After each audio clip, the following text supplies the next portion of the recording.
Assalamualaikum warahmatullahi wabarakatuh.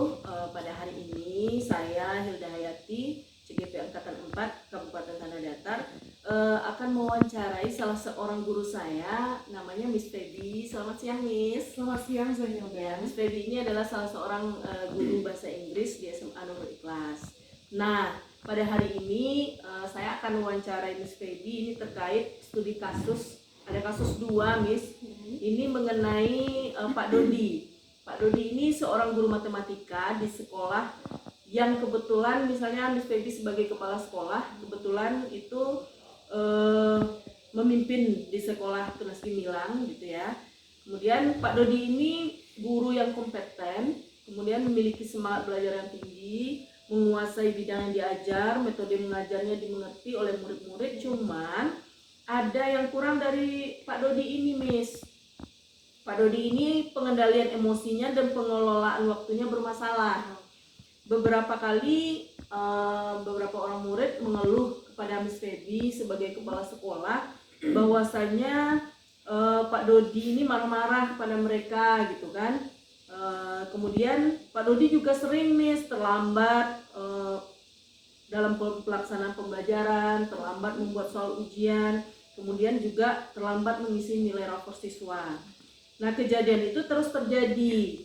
Kemudian Pak Dodi terbukti memanipulasi laporan keuangan kepanitiaan studi tur ke Jogja. Nah, di mana dia jadi bendaharanya di situ. Akhirnya di akhir tahun ajaran Miss memutuskan untuk tidak memperpanjang kontrak kerja dengan Pak Dodi. Nah, Pak Dodi menerima keputusan kepala sekolah, ia kemudian mencari pekerjaan baru.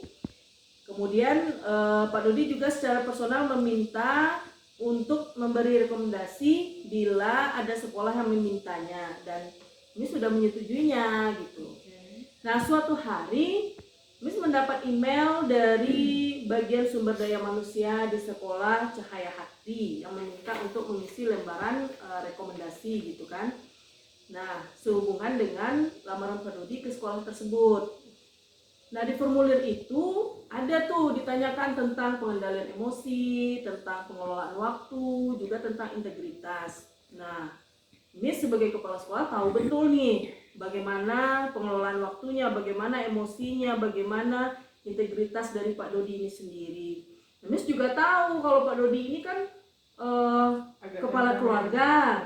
Dia punya istri tidak bekerja gitu kan. Dia juga punya 3 orang anak yang masih kecil-kecil. Dia sangat membutuhkan pekerjaan ini. Sebenarnya apa sih? Nah, pertanyaannya, kalau Miss sebagai kepala sekolah di SMA itu kira-kira apa yang akan Miss lakukan? Apakah Miss akan mengisi lembaran rekomendasi itu sesuai dengan kenyataan sebenarnya, atau mengisi lembaran rekomendasi tapi tidak sesuai dengan kenyataan gitu? Oke, kalau Feby sendiri ya Zah ya, kalau misalnya diharuskan untuk mengisi lembaran rekomendasi, kan sebelumnya Feby sudah berjanji kepada Bapak Dodi itu untuk memberikan rekomendasi. Nah, nanti kan di halaman rekomendasi itu kan ada juga yang poin-poin positif dan poin negatif terhadap pekerjaan beliau. Nah, secara tidak langsung kalau Feby mengisi poin positif dari pekerjaannya, secara tidak langsung kan Feby sudah memberikan respon positif atau misalnya rekomendasi positif untuk dia. Nah, untuk secara profesionalisme itu tetap Feby kasih tahu tentang yang kekurangan-kekurangan Bapak tersebut, termasuk penggantian tentang dana yang pergi ke Jogja itu, pemalsuan catatan keuangan itu.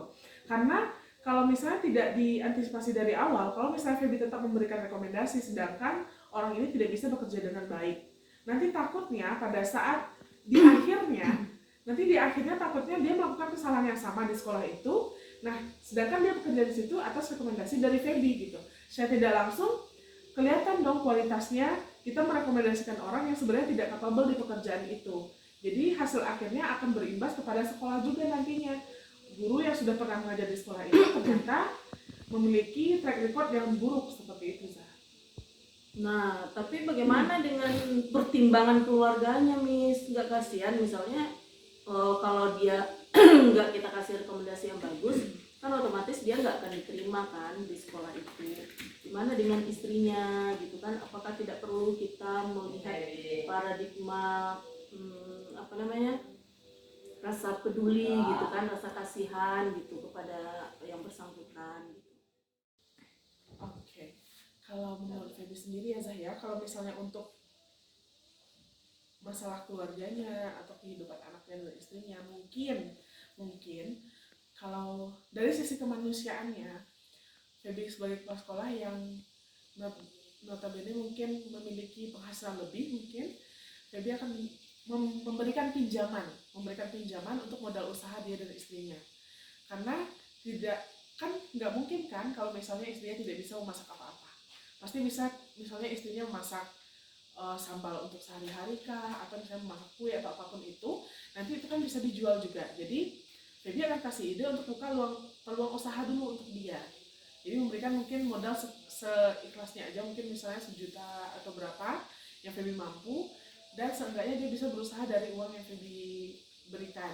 Nanti pada saat dia sudah memiliki penghasilan lagi, dia akan mengganti itu kembali lagi pada dia. Mungkin sebagai dari sisi kemanusiaannya Feby bisa kasih bantuan seperti itu, memberikan modal usaha supaya dia dan istrinya bisa buka usaha yang seenggaknya usaha itu sebenarnya udah biasa dilakukan oleh istrinya sehari-hari, memasak seperti itu. Jadi dia bisa jualan kue mungkin, atau dia bisa jualan makanan seperti itu. Tapi bukankah nanti akan tertutup peluang untuk dia menjadi guru gitu kan? Karena kan Miss Feby nggak memberikan rekomendasi kepada Pak Dodi ini kan, berarti kan kalau sekolah-sekolah yang dia masukkan lamaran ke sana, kalau minta rekomendasi kan nggak pernah dikasih, berarti kan tetap seperti itu, dan akhirnya dia tertutup peluangnya untuk jadi guru. Apa nggak terlalu kejam gitu jadinya gitu kan? Sebenarnya kalau dipikir-pikir iya Zah, cuma kalau dipikir-pikir seperti ini, kalau misalnya dia melamar pekerjaan, itu kan bisa saja tidak melalui rekomendasi kepala sekolah. Mungkin dia melamar pekerjaannya di kota yang lain, atau di tempat lain yang tidak tempat domisilinya. Sedangkan kalau misalnya dia pernah bekerja misalnya di SMA itu, dan dia melamar di kota itu juga, secara tidak langsung pasti kepala sekolahnya akan kenal, dan pasti akan ada cerita-cerita tentang dia, walaupun sedikit atau banyaknya. Tapi pada saat dia melamar pekerjaan itu ke tempat lain, itu antara satu kepala sekolah dan kepala sekolah yang lain, misalnya Feby kepala sekolah di Sumatera Barat, terus dia nanti melamarnya di Batam, kan nggak ada link langsung kepada kepala sekolah yang di sana. Jadi Feby rasa kalau misalnya dia melamar pekerjaan ke tempat lain, itu tidak akan jadi masalah untuk orang banyak begitu. Itu akan jadi pertanggungjawaban dia sendiri nantinya. Karena nggak ada yang tahu ya. Karena tidak ada yang tahu. Kalaupun nanti dia melakukan kesalahan yang sama, nanti orang akan cari track record lagi. Loh, ternyata dia pernah melakukan hal yang sama juga ya di sekolah ini gitu. Jadi dia sendiri nanti akan membuka kesalahan masa lalunya dia sendiri gitu loh. Kalau menurut Feby seperti itu ya. Jadi dia kalau mau cari pekerjaan ya udah nggak usah deket-deket sini, ya udah cari yang jauh aja gitu. Supaya dia masih bisa jadi guru lagi kan gitu. Iya, tapi kan kasihan juga Miss keluarganya. Harus ngikut-ngikut ke tempat yang jauh gitu. Sebenarnya iya Zah, cuma kan itu risiko dari pekerjaan dan profesionalisme dia kan. Apakah nggak ada misalnya kita kasih opsi misalnya ketika dia minta surat rekomendasi, kita bikin perjanjian dulu mungkin secara tertulis kalau bapak ini nggak akan mengulangi lagi, misalnya kan kita kasih perjanjian, mungkin karena dia butuh mungkin dia akan menyetujuinya gitu kan. Nah sekiranya nanti dia berbuat lagi, saya misalnya Miss Feby sebagai kepala sekolah mungkin akan memberikan rekomendasi ulang kepada kepala sekolah itu misalnya kan, atau ya apalah namanya istilahnya kan berdasarkan pada paradigma kepedulian kita gitu kan, kepada rekan sejawat gitu. Mungkin apakah tidak sebaiknya langkah seperti itu kita ambil, karena nanti kan kasihan juga kan anak istrinya terkatung-katung gitu dengan kebijakan kita, sementara kan setelah ini dia nggak ada lagi hubungannya dengan sekolah kita gitu. Mana tahu dengan perjanjian itu dia mau berubah gitu kan. Kalau dipikir-pikir sebenarnya bisa Zah. Jadi mungkin kita bikin surat perjanjian di atas materai supaya ada dasar hukumnya kan. Jadi nanti dia akan menandatangani surat tersebut. Kita bikinlah poin-poin apa yang harus atau tidak boleh dilakukan di tempat dia akan melamar nantinya, yang kita akan memberikan rekomendasi. Terus satu lagi, kalau misalnya ada surat yang lebih kuat seperti itu, sudah ada materainya, berarti dia kan merasa kalau dia melanggar pasti akan ada sanksi untuk dia secara langsung ataupun tidak langsung. Nah, untuk penandatanganan itu tidak bisa Feby langsung kasih, ya udah kamu janji dulu kamu nggak akan melakukan lagi tanda tangan gitu, enggak. Berarti dia harus menyelesaikan dulu semua tanggung jawabnya, kayak misalnya masalah dana, terus masalah pekerjaannya mungkin yang belum selesai, itu emang harus dia selesaikan dulu. Atau misalnya kayak ada selisih dana, itu berarti harus dia kembalikan dulu. Baru Feby akan dengan senang hati memberikan rekomendasi dengan catatan tanggung jawab dia sudah selesai, dia udah tanda tangan di atas materai, baru nanti akan diberikan rekomendasi ke sekolah tujuan dia. Ya, berarti kita bisa pakai opsi lain gitu ya, bisa. Tapi harus, dengan syarat ya atau tidak gitu kan. Masih bisa bergain, masih bisa tawar menawar gitu. Yang penting tidak merugikan siapapun gitu ya. Tidak merugikan salah satu pihak, nggak merugikan sekolah kita, nggak merugikan sekolah yang baru, dan tidak merugikan kepada dia sendiri, Pak Dodi sendiri. Oke, terima kasih Miss Feby. Sama-sama.